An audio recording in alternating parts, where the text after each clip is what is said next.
예, 두 번째 시간 마가복음 7장 36절 들어갑니다. 예수께서 그들에게 경고하사 아무에게도 이르지 말라 하시되 경고하실수록 그들이 더욱 널리 전파하니, 이방인 전도라는 것은 이렇게 자꾸 예상 외로 더 전도가 또 이렇게 자꾸 번져간다, 이제 그런 걸 보여주죠.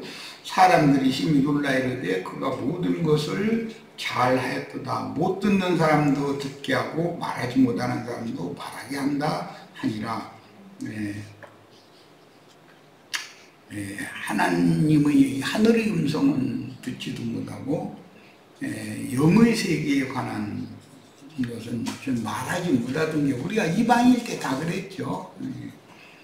저주받아서 그런 거죠. 그랬는데 주님께서 손가락으로 오셔서 양귀를 뚫어주셨고, 주님은 이제 침을 내 혀에 붙여주셨다고 그랬는데, 하나님의 생기를 내 혀에 이렇게, 내 혀에 말씀을 넣으셨다, 그 말이죠. 내 입에 하나님의 말씀을 넣어주셔서 내가 전도의 말을 조리 있고 분명하게 잘 전할 수 있는 사람이 되게 해주셨다. 이거보다 더 큰 구원은 없습니다. 이러한 전도 여행은 예수께서 헤롯 안디바가 관할하는 지역을 의도적으로 회피하여 이방인의 갈릴리 지역을 순회하신 것을 보여주는데, 앞에서 살펴보았듯이 이제부터는 유대 지경이 아닌 이방인의 땅의 전도 사역을 위해서 활동하셨다는 것은 반드시 유대인의 율법과 선지자의 때가 종결되고 이방인의 때가 이어질 것이다 라는 것을 지금 암시한다. 예수님의 전도 활동이라는 것이 이런 걸 보여주는 거죠. 이방인의 땅에서 많은 병자를 고쳐주신 사역과 이방인의 땅 광야에서 4,000명을, 이제 그 다음 단락에는 4,000명을 먹이고 일곱 광주리를 남긴 이야기로 이어지니까, 일곱 광주리 남은 조각을 거둔 내용으로 이어지는 전도 사역을 기록하신 말씀을 통해서 하나님의 경륜을 깨달아야 합니다. 가나안 족속 헬라인 여자인 딸이 흉악한 귀신에게서 고침을 받은 사건을 시작으로 이방인 구원이라고 하는 것은 구약에도 이미 룻기에 잘 설명이 되어 있었어요. 이방인들이 현세의 광야 교회 생활에서 주님의 신부를 배불리 먹고 남는 사건으로 연결하는 성경의 흐름을 다르게 이해할 필요가 있습니다. 이방인의 때가 되면 이방인들을 위해서는 오병이어의 기적 말씀 내에서 12광줄이 남긴 것을 수로보니게 여자가 조각떡을 먹었죠. 부스러기 떡을 얻어먹고 구원을 얻었어요. 그러나 7병이어의 기적이 일어나서 4,000명이 먹고, 그건 이방인들이 구원 얻었다 이 말이에요. 4,000명은 먹고 또 7광주리가 남으면 인마진 이스라엘 12지파의 회복을 위해서 그 말씀이 다시 또 사용이 된다, 그런 말이에요. 이것은 장자권의 이동을 지금 말하는 것이다. 하늘과 땅의 모든 권세를 주님께 주셨는데, 주님께서는 자기 백성 이스라엘 12지파만 구원하는 게 아니라 참 이스라엘이라고 한 영적 이스라엘 구원을 충만한 수를 채운 다음에, 그동안에 생명나무 가지로부터 끊어져 나갔던 자기 땅, 자기 백성들을, 땅의 백성들을 또 1,000년 동안 많이 얻으셔서 온 이스라엘이 다 구원을, 그러니까 양전 영적 이스라엘, 육적 이스라엘 다 그 충만한 수가 구원을 받게 하는 것이 하나님이 이미 정해놓은 하나님의 계획이라는 것이에요. 자, 출애굽기 15장 26절 봅니다. 이르시되 너희가 너희 하나님 나 여호와의 말을 들어 순종하고 내가 보기에 의를 행하며 내 계명에 귀를 기울이며 내 모든 규례를 지키면 내가 애굽 사람에게 내린 모든 질병 중 하나도 너희에게 내리지 아니하리니 나는 너희를 치료하는 여호와이니라. 애굽 사람에게 내린 질병이라는 것이 아까 대표가 뭐냐면 귀먹고 말 못하고 하는 질병이죠. 세상 잡기가 붙으면 다 그런다는 거예요. 신명기 7장 15절 여호와께서 또 모든 질병을 네게서 멀리 하사 너희가 아는 애굽의 악질에 걸리지 않게 하시고, 이 애굽의 악질이라는 게 세상 부귀 영화 재물 권세 이런 거에 그냥 사람이 몰두하게 돼버린다는 것이죠. 그게 사실은 다 허망한 일들인 건데, 알고 보면, 진리를 알면. 그런데 그 허망한 것에, 허무한 것에 사람들이 일생을 그렇게 땀을 흘려가면서 땅의 일로 고생을 한다는 것이죠. 너를 미워하는 자에게 걸리게 하실 것이라. 그러니까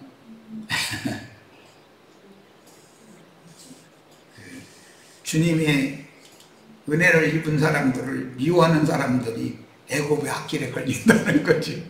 그 현상으로 다 보이잖아요, 지금. 세상 교계 사람들, 그때 당시는 주님의 지지자들을 유대교인들이 그렇게 미워했잖아요. 근데 그들이 다 세상 귀신 들려가지고 다 그러는 거잖아요, 지금. 세상 잡기들, 그런 귀신 들려가지고. 신명기 28장 60절 여호와께서 네가 두려워하던 애굽의 모든 질병을 네게로 가져다가 내 몸에 들어 깊게 하실 것이다. 참, 이보다 더 큰 저주가 없죠. 이게 오늘날 기독교계의 현상으로 그대로 재현되었잖아요. 예수님 오셨을 때 유대교인들이 바리새파, 사두개파 뭐 여러 파들이 있어가지고 예수님 대항하더니 사도들도 이렇게 대항하고, 그런 게 다 왜 그래요? 그들의 영과 정신이 애굽의 모든 질병이 그들이 몸에 완전히 들어 부어져가지고 그랬던 거라는 거예요. 오늘날 세상 교계 사람들이 하는 짓을 보면, 우리 저 자매는 정치 얘기하지 말라고 그러는데, 오늘날 세상 돌아가는 이치를 보면, 아니 이상하게 무슨 통일교가 어쩌니, 요즘 신문에 계속 나도만 하죠. 이만희가 어쩌니 전광훈이가 뭐 어쩌고 아니 이상하게 그 종교하고 정치가 손을 잡고서는 손안을 쪄요. 그런데 제발 좀 그래 좀 말했으면 그랬어. 네. 너무 사람들이 어리석은 거죠. 그게 기독교인들도 그들을 안 좋아해요. 기독교인들도 통일교나 전광훈이나 이만희나 이런 사람들, 일반 기독교인들도 안 좋아하거든. 그런데 이상하게 어떤 이 정치 세력들은 아주 그런 사람들을 이렇게 동원해가지고 그 사람들과 손잡고서 그냥 작년 겨우내 태극기하고 성조기 들고 그 춤 길바닥에 나서 들어듣고 그날 다 그 교인들이잖아요. 이런 짓을 했던 걸 보면은 참 종교라는 게 무섭다. 우리 형제 자매님들은 기독교와 교회라는 말을 잘 구분하실 줄 아셔야 돼요. 명확하게 구분하실 줄 아셔야 되겠어요. 장자들의 교회와 세속교계라고 하는 건 구분을 잘 하시기를 바라요. 하늘에 그 이름이 기록되었고 하늘에 거하는 자들과 땅에 그 이름이 기록되었고 땅과 바다에 거하는 자들이라는 것을 구분을 명확하게 하시는 것이 참 필요합니다. 자, 이제 오늘 들어가는 마태복음 15장 강해의 5번 자료로 들어갑니다. 이것은 이제 칠병이어 내용이죠. 이방인을 위한 영의 양식인 칠병이어의 표적과 남은 조각 7 광주리의 용도에 대한 이상입니다. 자, 마태복음 15장 32절로 39절이 이 내용이죠. 칠병이요. 예수께서 제자들을 불러 이르시되 내가 무리를 불쌍히 여기노라. 소문 듣고 갈릴리의 한 산에 계신 주님 앞에 모인 무리가 있었던 거예요. 그 무리가 여자 어린아이 빼놓고 4,000명이나 됐다는 거예요. 예. 그들이 나와 함께 있은 지 이미 사흘이네. 사흘 동안. 그래서 기독교인들은 사흘 금식 아주 기도원에 툭 하면 데려가서 사흘 금식은 밥 먹는 것보다 더 많이 했죠. 나도 금식기도 우리 김영숙 자매 따라다니면서 사흘 금식하는 건 그건 뭐 일도 아니요. 그거는 예, 보통이니까.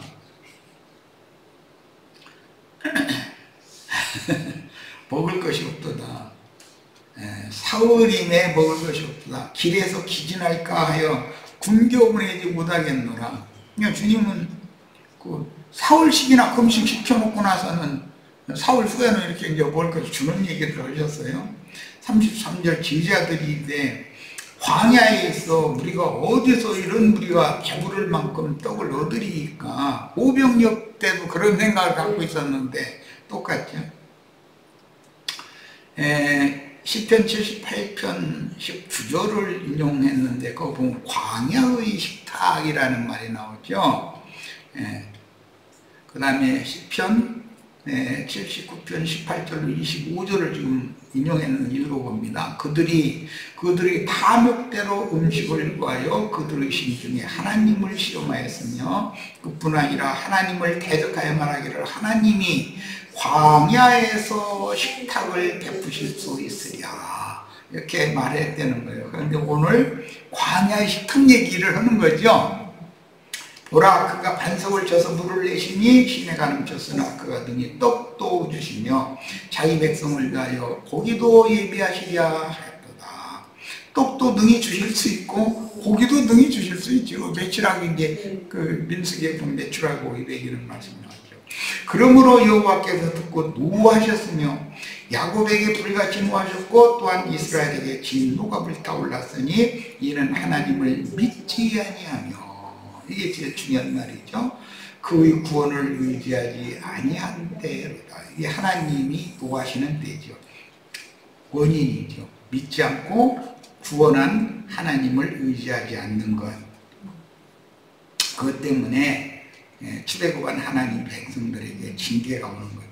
그러나 그가 위에 궁창을 명하시며 하늘 문을 여시고 그들에게 만나를 비같이 내려 먹이시며 하늘 양식을 그들에게 주셨나니 사람이 힘센 자의 떡을 먹었으며 그가 음식을 그들에게 충족히 주셨다. 이게 오병이어나 칠병이어의 표적이라는 건 이런 말씀을 이루는 것이죠. 지금 본문에서 힘센 자는 계시록 10장에서는 땅과 바다를 한 발은 땅을 밟고 한 발은 바다를 밟고 큰 소리로 외쳤다 그랬죠.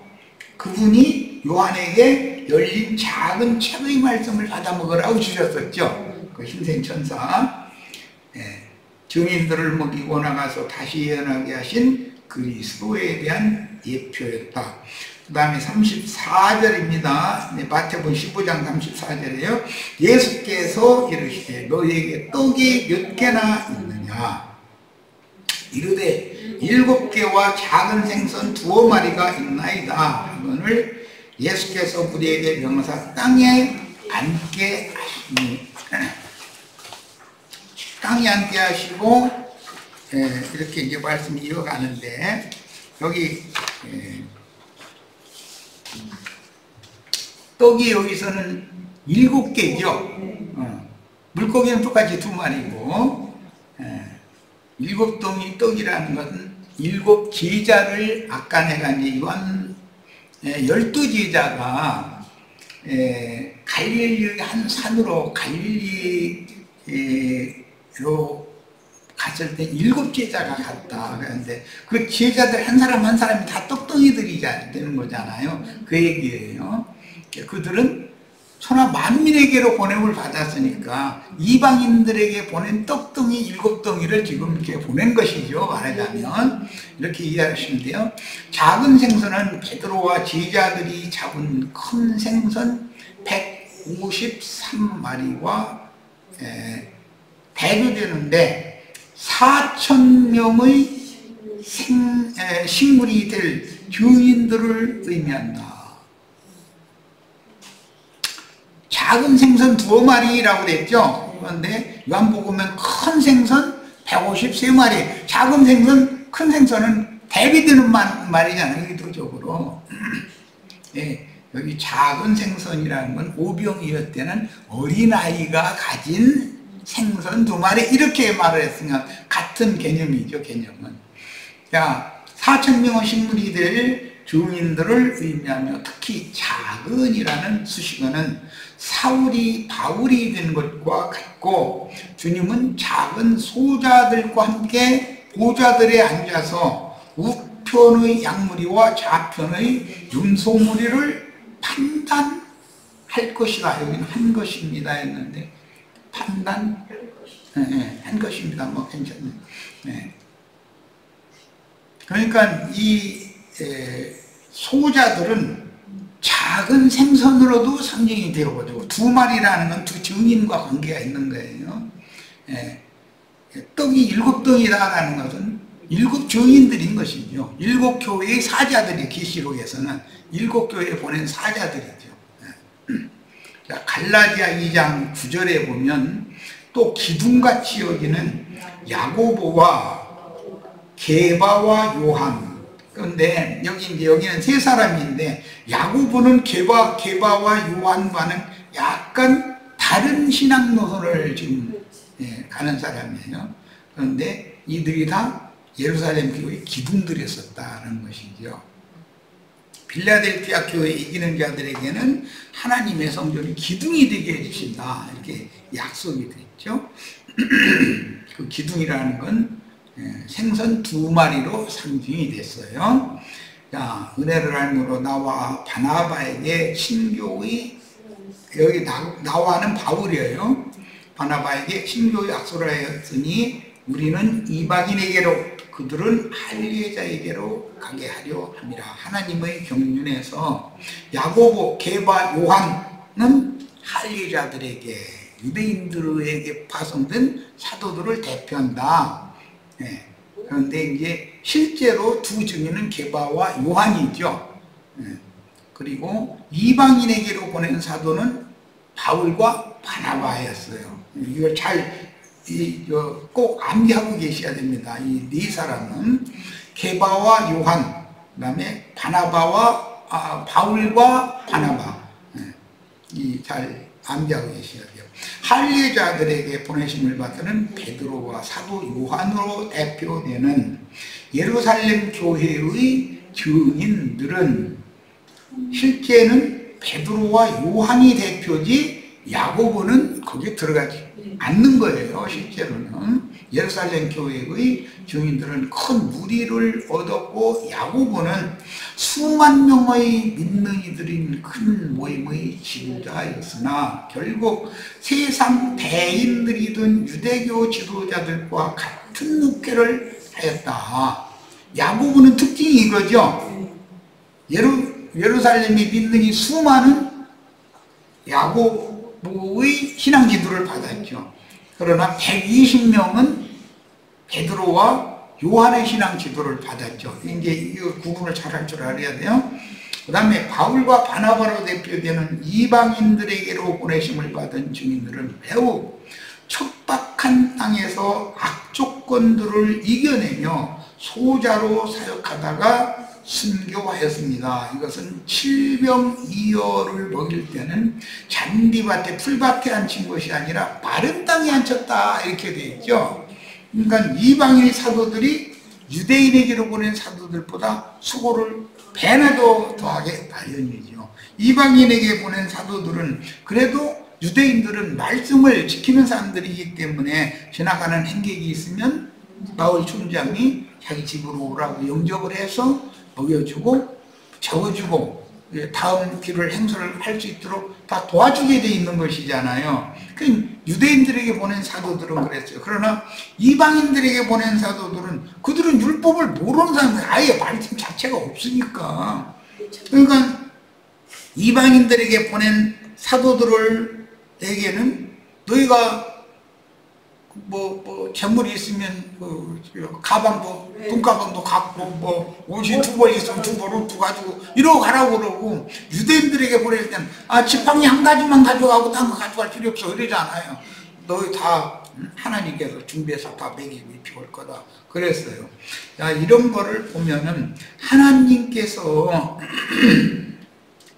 뭐 이런 소리는 좀 그렇긴 하지만 베드로 요한보다도 오히려 바울과 바나바가 상이 더 클 거다라는 건 능히 알 수 있는 것이죠. 이방인 사도들이 훨씬 더 그만큼 수고를 더 해야 되니까 거기에 대한 보상은 주님이 아주 공평히 하시겠죠. 자, 5,000명을 먹인 생선 2마리와 4,000명을 먹인 작은 생선 2마리의 표적은 5,000명 먹일 때는 뭐 어린아이가 가지고 있는 생선이라고 그랬지 작은 생선이라는 말이 없었죠. 그런데 4,000명을 먹일 때는 작은 생선 2마리라고 작은이라는 말을 의도적으로 이게 성경에 넣었다는 걸 알 수 있어요. 자칭 유대인의 회당으로 변질된 유대교의 전승인 로마교와 개신교가 이어가므로 세속교계의 목회자들은 대인들일 수밖에 없으나 하늘에 기록한 장자들의 교회 모임을 인도하는 목회자들은 소자들일 수밖에 없다. 이 소자들은 마태복음 25장 31절 이하에 보면 그 작은 소자들이 천사들이죠. 의인의 영들 치천사들이 되어가지고 오는 세상에 주와 함께 보좌들에 앉아서 우편장과 좌편 염소를 분별한다고 그랬어요. 이것은 새 땅 백성들을 이제 이 주님 주의 성령과 함께 온전케 된 의인의 영들이 분별한다는 거예요. 이제 이 분별을 한다는 것은 그 인마진 12지파의 전부를 받아들이는 사람들은 양들이 되는 거고 인마진 12지파의 그 증거를 받아들이지 않는 사람들은 아무리 수천 명 수만 명이 모이지만 그들은 염소물이라고 이렇게 판단한다 그런 말이죠.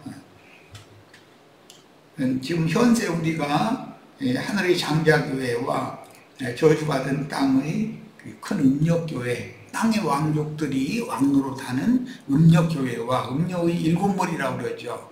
그들이 왕노릇하잖아요. 지금 하늘의 그 장자들을 통해서 저희 주께서 여자의 남은 자손을 위하여 예비하신 한 곳이 있어서 그곳에서 와서 뱀의 낯을 피하여 양육을 하는 곳이 있다는 거예요. 이제 오늘 우리가 그런 것처럼 오는 세상에서도 땅에서는 똑같이 그런 일이 당연히 있어야 되는 거죠.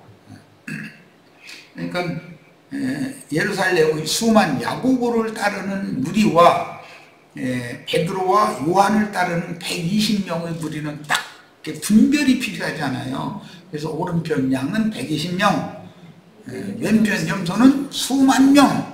다 똑같이 믿는 사람들인데 이렇게 이걸 딱 나눌 줄 알아야 되는 거다라는 거예요. 36절 또 7개와 그 생선을 가지사 축사하시고 축사하시는 것은 마찬가지죠. 영과 생명의 말씀으로 풀어서 설명해 줬다 그 말이에요. 떼어 제자들에게 주시니 제자들이 무리에게 주며 다 배불리 먹고 남은 조각을 7광주리에 차게 거두었으며 여기서는 7이고 바구니가 아니라 광주리예요. 이 광주리 얘기는 여호수아서에서부터 나오는데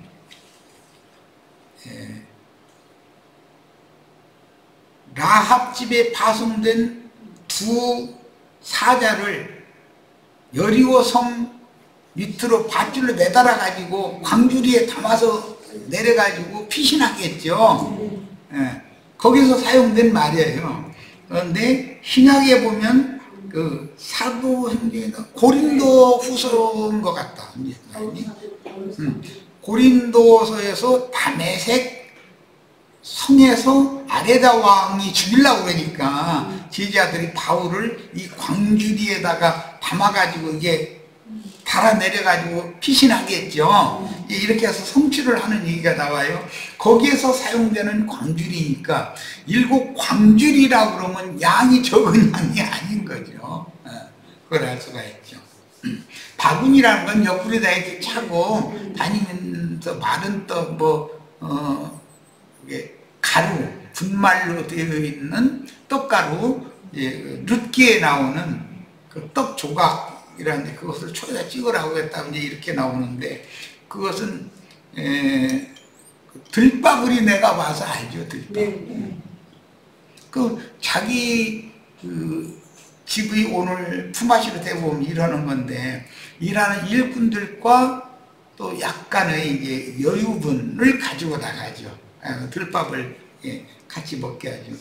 그 부녀자가 이고 나간 들밥을 가지고 양양군민 다를 먹일 수는 없는 거예요. 이렇게 양양군민을 다 먹일 수 있는 건 광줄이고 소 단위만 먹을 수 있는 것은 바구니라고 표현했다. 12바구니 남은 것이 7 광줄이 남은 것만큼 양이 많지가 않다는 거, 오히려. 그러니까 거기서는 5,000명 먹었다고, 4,000명 먹었다고, 4,000명의 숫자가 사실은 더 많은 것이죠. 이런 것은 영적 해석이 필요하다. 자, 7 광주리는 12바구니와 대조되는 음식 그릇으로서 이방인 때가 종결될 즈음에 일으키신 세상의 모든 교회들을 대표하는 7 교회의 사자에게 맡긴 천국 복음으로서 오는 세상을 이끌어갈 일맞은 12지파에게 전수될 영원한 복음이다. 7 광주리에 조각떡이 남겨져 있었죠. 그런데 12바구니에 남은 떡을 가지고는 이방인들이 구원을 얻는 도구가 되고 말씀이 되고 7 광주리는 이방의 충만함이 찬 다음에 인마진 이스라엘 12지파의 새 시대를 위해서 또 남겨놓아야 되는 것이다. 그런데 오늘 우리는 본물을 먹는 중이죠. 7덩이 떡의 본물을 우리가 지금 먹는 중이잖아요. 그런데 7 광주리에 차도록 또 이제 남겨지게 된다는 말이에요. 자, 먹은 자는 여자와 어린아이 외에 항상 여자와 어린아이는 계수에 들어가지 않는다. 유대인들만 그러는 게 아니라 이방 교회에서도 계수는 똑같다. 여자와 어린아이는 제외되는 거예요. 이 여자와 어린아이에 대한 얘기는 앞으로 이제 그 뒤에 마태복음 4장에 보면 여자가 집에서 매를 갈고 있는 하나는 데려가는 바 또 하나는 버려둠을 당하다는 말씀이 나오고 그 다음에 아이 뵌 자와 젖먹이는 여자에게는 화가 있다 이렇게 말씀을 하셨죠. 그것은 젖먹이는 자라는 것은 기독교계의 목회자들을 말하는 거고 아이 뵌 자라는 것은 기독교 계를 말하는 거예요. 여자라는 것은. 근데 그건 화가 있다. 왜? 바깥 어둠에 버려둠을 당할 것이니까 짐승 때에 거룩한 성 예루살렘으로 데려가지 않을 것이기 때문에. 왜 그러는가? 그들의 믿음은 육신은 죽지 않고 어느 날 죽어서 휴거되는 걸 고대하고 있는데 그렇게 되는 일은 없기 때문에 그렇다는 거예요. 이제 우리는 이미 이 육의 장막을 입고 있지만 위로부터는 저서로 거듭난 속사람이 날로 덧입혀져서 속에서 온전케 되어진 다음에 반드시 육의 장막을 벗고 온전케 된 의인의 영, 즉 천사가 되어서 이제 천사가 되는 거예요. 사람 천사 되어서 주와 함께 영광에 들어갈 거를 우리는 이것을 명확하게 믿으니까 이대로 되는 거고 사람들은 육신이 죽지 않을 걸 믿는데 그대로는 될 수가 없다는 것이죠. 이건 뭐 너무 내가 하도 여러 번을 얘기했기 때문에 다 알 수 있는 말이에요. 자, 고린도전서 3장에는 어린아이는 육에 속한 신자들이라고 설명이 되어 있죠. 육신에 있는 자들이라고 했어요. 예수께서 우리를 흩어 보내시고 배우로서 마가단 지경으로 가셨다 이렇게 표현이 됐는데 역시 20세 이상 50세 미만의 남자들만 계수하는 것은 이스라엘의 군대 계수법에 따른 것이니 현재의 광야 교회 생활은 모세를 따라 12지파 지파장들의 지휘를 받으며 하나님의 군대대로 출애굽한 것에서부터 비롯되는데 교회 생활은 영적 전쟁을 수행하는 것이다. 교회 생활이라는 것, 생육 번성을 위해서는 반드시 영적 전쟁을 해야 된다. 즉 전도를 해야 된다는 거예요. 마태복음 15장 32절 예수께서 지휘자들을 불러 이르시되 내가 우리를 불쌍히 여기노라. 그들이 나와 함께 있은지 이미 사흘이매. 이제 성경에서는 사흘이라는 얘기, 구약 성경에서부터 아주 사흘이라는 말이 반복해서 나오죠. 뭐 제일 유명한 거는 이삭을 모리아산 제단터에 번제물로 바칠 때도 사흘길을 갔다고 되어 있죠. 전부 다 이 사흘이라는 말이 성경 여러 곳에서 아주 많이 나옵니다. 길에서 기준할까 하여 불교문에 등록하겠느라 하는데 창세기 이제 사흘길을 보는 거예요. 30장 36절을 내가 의도적으로 이걸 인용했어요. 야곱의 양과 라반의 양 사이를 완전하게 분리시키는 데는 사흘길이 뜨게 했죠. 자, 그럼 거기서 무슨 의미를 알 수 있어요? 사흘길이라는 것은 완전한 분리와 관계가 된다는 걸 알 수가 있는 거예요. 자, 육신의 삶과 영적인 부활 생명 세계의 삶이라는 것은 완전한 분리죠, 이것은. 첫째는 완전한 분리를 말하는 것이 사흘길이라는 거예요. 자, 야곱은 라반의 남은 양떼를 쳤다 그랬어요. 사흘길은 라반의 흰 양떼와 야곱의 검고 아름진 양떼를 완전하게 분리시킨 거리, 그게 사흘길이었다. 주님이 세상에 오셔서 사역하시다가 아버지께로 돌아가신 사흘길과 같이 그것은 육체로는 죽임을 당하시고 영으로는 살리심을 받은 게 사흘길이죠. 완전한 분리예요, 이것은. 육신의 세계와 영의 세계를 완전히 분리하는 길과 그 기간에 대한 상징이다. 제일 중요한 게 이거예요. 출애굽기에서 바로왕에게 모세가 가서 해야 되는 말이 우리의 조상의 하나님 여호와께서 우리에게 나타나셔서 당신의 백성들은 예배를 하는 제사장 나라를 세워야 된다고 하셨으니까 우리를 애굽에서 나가서 광야로 사흘길쯤을 들어가서 하나님께 예배를 하게 허락하라고 이렇게 얘기를 하죠. 그럼 사흘길이라는 것은 애굽과 완전하게 분리되는 영적인 처소다. 하나님의 임재 앞에 가는 걸 말한다. 바로의 주권 하에서 하나님의 것으로 하나님의 세계로 완전히 분리되는 걸 지금 상징한다 그런 말이야. 이와 같이 사흘길이라고 하는 얘기는 기본적으로는 완전한 분리를 의미한다. 그런 기간 또는 그런 거리 이런 것을 말할 때 꼭 사흘길 이렇게 말한다는 거예요. 자, 오늘은 여기까지 해서 오늘 집회를 모두 마치고 다음 시간에 남은 자료로 다시 더 말씀을 상고해 나가도록 하겠습니다.